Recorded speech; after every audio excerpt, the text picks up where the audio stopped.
Level of reading skills of grade 7 and grade 8 students in the community of Pasig, Candaba. Basis for the implementation of Brigada Pagbasa.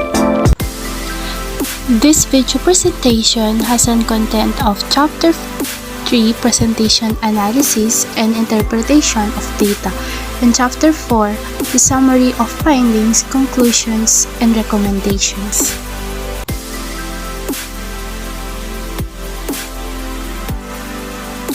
Statement of the problem. This academic paper attempts to understand the problem of every grade 7 and grade 8 students of Pasig, Candaba in the help of having youth participation to determine the level of reading skills of every grade 8 and grade 7 students. Basis for the implementation of Brigada Pagbasa.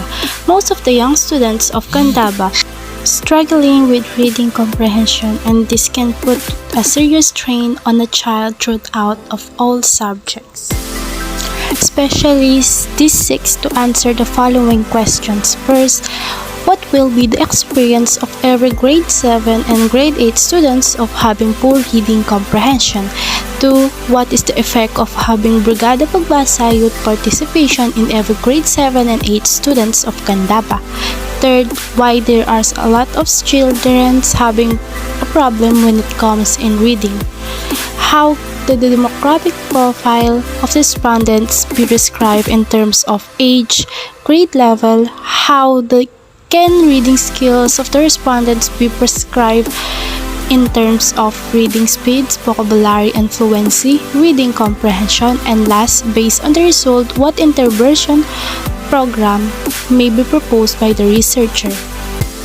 Presentation, analysis, and interpretation of data. In this chapter, the result of the study are presented and discussed with reference to the aim of demographic information of respondents, age of the respondents, gender of the respondents, testing your comprehension and vocabulary, and the opinion of the respondents.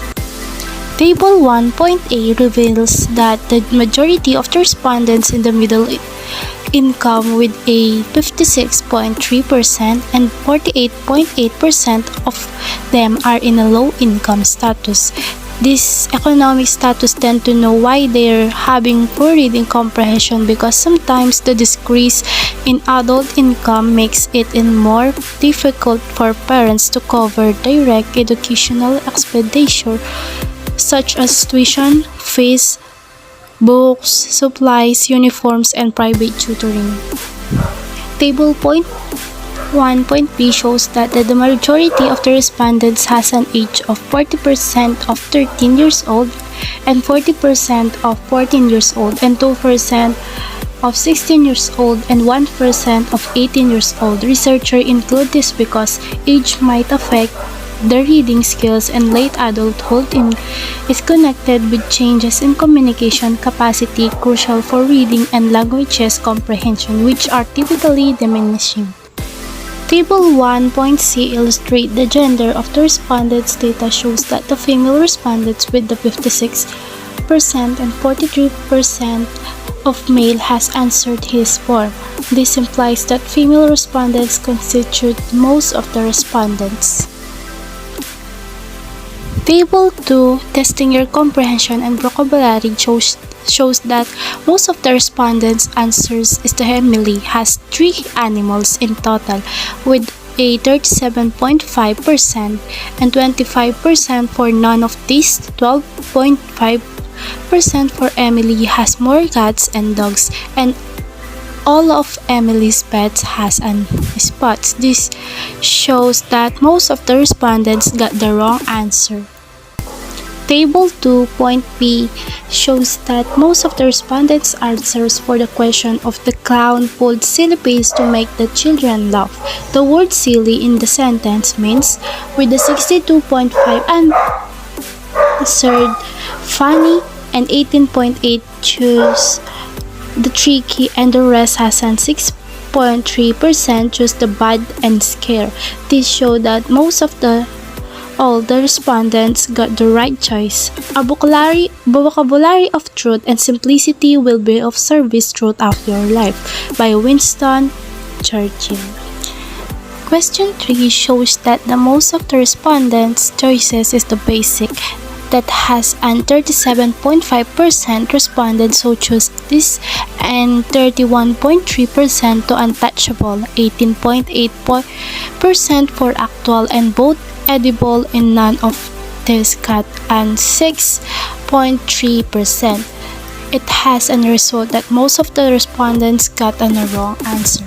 This shows that most of the respondents choose the large in the 37.5% of respondents who answered, and the rest is 18.8% in the rest of option.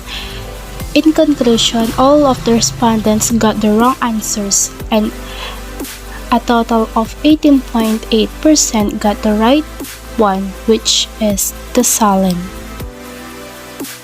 Table 2, question 1 shows that most of the respondents choose the child belly over the rest, 18.8% for the bird and 12.5% for the dad. In conclusion, they got a right answer. In this table, 43.8% choose the taller than the child, 37.5% choose the taller than the dad, and 18.8% choose the taller than the child and dad. In this question, most of the respondents got the wrong answer. The tree is taller than the dad, in a 37.5% got right. In this question, in a 40% choose the 2 and 3 for 33.3%, and 26.7% choose the answer of 1. But in conclusion, with a 40% got the right answer, Human Life is Beyond Compression by Friedrich. This question consisted and answered of 68.8% choose the right answer, which is bird, and 25% got the wrong answer. Table 3.2 shows that majority of the respondents' thoughts and opinion as Brigada Pagbasa help them on how they read, comprehend, and on how they can help them expand their vocabulary. And this table is dedicated to create an intervention program which will benefit every student struggling with their reading comprehensions and in the community of Barangay Pasig Candaba. This study is aiming for the successful of every grade 7 and 8 students.